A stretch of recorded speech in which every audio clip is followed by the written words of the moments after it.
Ouvracha. Cette semaine, ce jeudi, nous étudions le DAF 26a de la Masechet Rosh Hashanah, dans lequel nous avons une véritable leçon de vocabulaire. Puisque nous essayons de savoir à quoi correspond ce chauffard avec lequel nous devons faire les sonneries réglementaires, Rabbi Akiva nous dit, lorsque j'ai été en Arabia, c'est-à-dire dans la péninsule arabique, j'ai vu que là-bas on appelait Dachra Yovela. Le bélier, on l'appelait Yovel. Et donc, comme il y a eu un rapprochement entre les sonneries du jubilé une fois tous les 50 ans et celles de Rosh Hashanah, on a donc ici l'indication que c'est avec la corne du bélier que l'on doit sonner à Rosh Hashanah.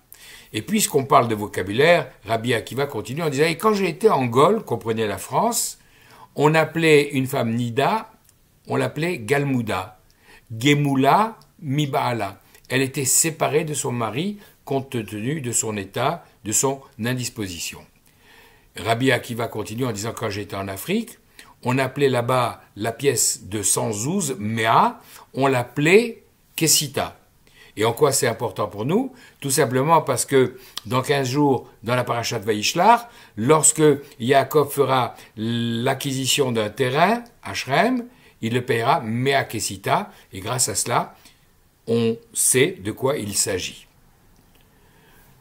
Rabbi Akiva, ou d'après le texte de la Gemara, Rabbi tout court, continue en disant, lorsque je suis allé dans les villes côtières, là-bas j'ai vu qu'on désignait les ventes Mechira sous le terme de Kira.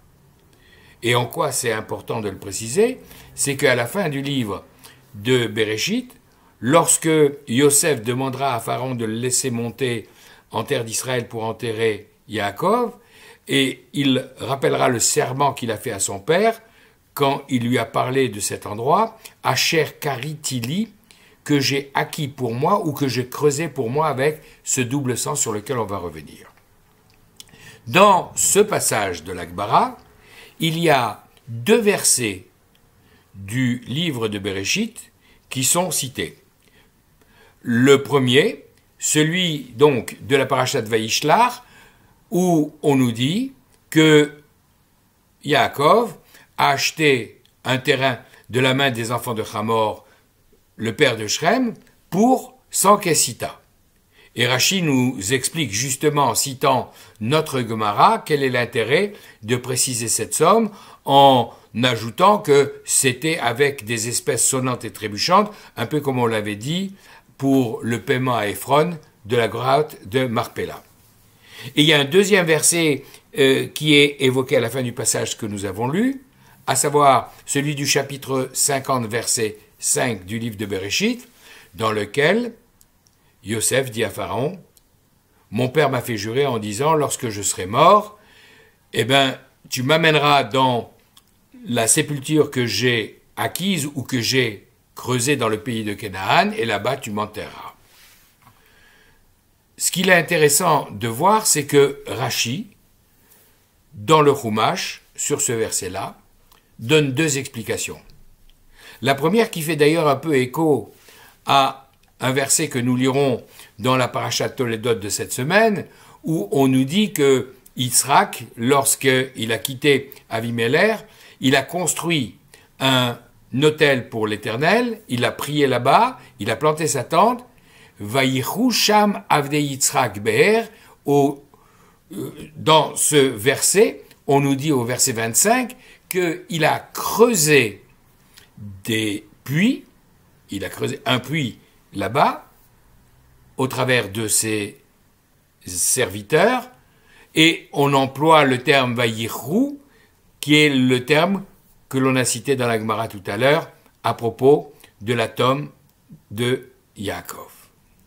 Et Rashi, après, nous donne une deuxième interprétation au nom du Midrash, sur laquelle je voudrais retirer un enseignement avec vous au nom du Gaon de Vilna. En effet, que j'ai acquis, ça veut dire quoi? Puisque la racine de ce terme, c'est kari, qui veut dire un tas. Et le Midrash nous explique qu'il y a eu une transaction entre Yaakov et Esav pour cette place dans la grotte de Marpella. Et tout cet or et tout cet argent dont il disposait, Yaakov en a fait un tas qu'il a donné à son frère Esav pour acquérir pour lui-même et sa femme les places de la tombe de Marpella. Alors, ceci nous renvoie à un passage que nous avons lu la semaine dernière dans la Parashat Chayei Sarah où on nous parlait justement de l'acquisition par Abraham de cette grotte de Marpella. Et le Gaon de Vilna nous dit, regardez bien, dans ce chapitre 23, dans les 13 versets qui vont du verset 4 au verset 16 et que j'ai reproduit dans les références que je vous ai communiquées avec cet enregistrement, nous voyons que à 7 reprises, on parle d'enterrer le défunt.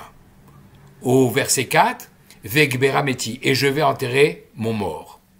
Au verset 6, on trouve 2 fois cette même expression, Kevor et Metera, on lui dit enterre ton mort, et une 3e fois, Mi Kevor Metera, on ne t'empêchera pas d'enterrer ton mort. Au verset 8, une 4e fois, Likvor et Meti, enterrer mon mort. Au verset 11, Kevor Metera, enterre ton mort. Au verset 13, Vegbera et Meti, et je vais enterrer mon mort. Et enfin, une 7e fois, au verset 15, Ve'et Metera Kevor. 7 fois. Les sages se sont dit, mais c'est anormal de répéter cette expression autant de fois. Même s'il faut décrire un certain nombre de choses, peut-être 2 fois, 3 fois, maximum 4 fois, mais 7 fois. Pourquoi autant de fois? Et d'ailleurs, une autre remarque que font nos sages, c'est de dire à chaque fois, Vegbera meti, je vais enterrer mon mort, enterre ton mort, je vais enterrer mon mort, etc. Il y a toujours enterré avant le mort. 6 fois, les 6 premières fois. Mais la 7e fois, pourquoi? C'est inversé. Ve'et metecha kevor, et ton mort, tu l'enterreras. Le Gaon de Vilna nous dit la chose suivante. Il faut savoir que les 6 premières fois correspondent à ce que Abraham a l'intention de faire. Rappelons que cet endroit de Hébron s'appelle également Kiryat Arba, la citadelle des 4 couples qui sont enterrés là-bas. D'abord, Adam et Chava. Et c'est d'ailleurs la raison pour laquelle Abraham, qui a découvert cet endroit avec une lumière particulière, tient tellement à y enterrer Sarah dans un premier temps, et lui le moment venu. Donc, au moment où il veut faire l'acquisition, il veut qu'il y ait 6 places pour Sarah et lui, Yitzhak et Rivka, et enfin, il y aura Yaakov et Léa. Mais nous savons tous, au travers de la Gemara Sota Daf Yud Gimel Amud Aleph, ce qui va se passer lorsque le convoi funéraire arrivera devant la grotte de Marpella. Esav, comme on l'a rappelé, qui pourtant avait vendu sa place, viendra dire « mais c'est moi l'aîné, c'est à moi que revient cette place, je ne veux pas que Yaakov soit enterré ici ». Et les enfants vont dire « mais tu sais très bien qu'il te l'a acheté, il t'a donné tout son or, tout son argent à une certaine époque pour avoir cette place.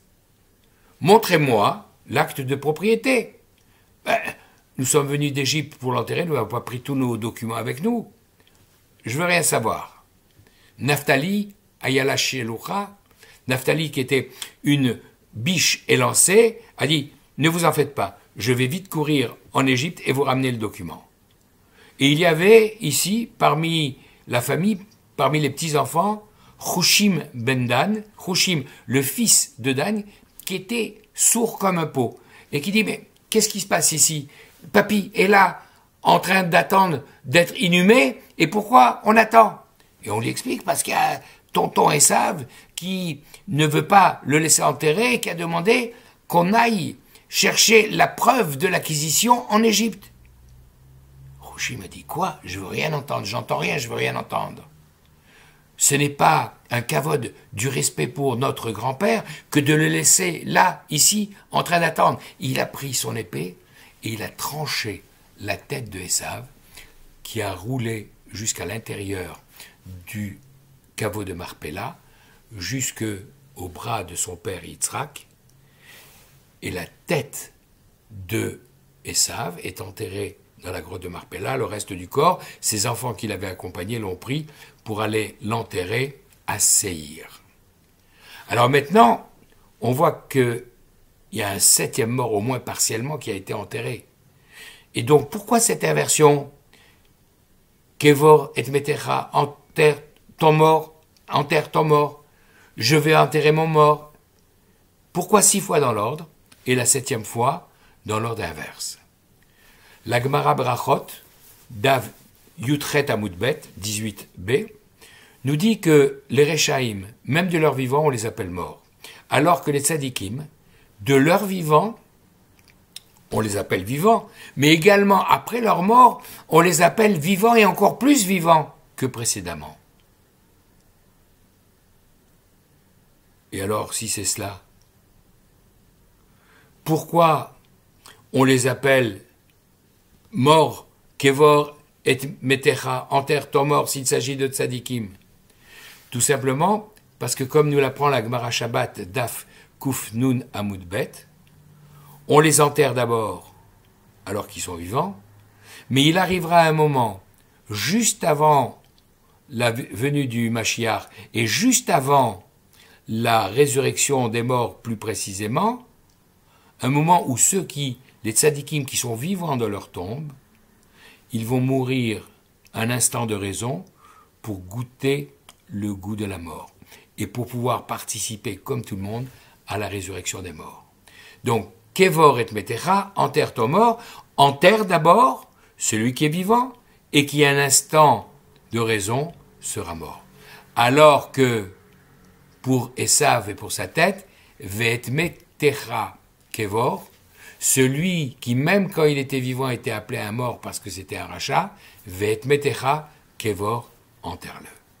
Donc voilà l'histoire de ces patriarches. Abraham, dont on a terminé l'histoire la semaine dernière, Yitzhak, dont on apprend cette semaine qu'il donne naissance à des jumeaux, avec la rivalité à venir entre Yitzhak, entre Yaakov et Esav, et Yaakov, qui à la fin du livre de Bereshit, trouvera sa place, comme les autres tzadikim, dans la grotte de Marpella. Shabbat Shalom.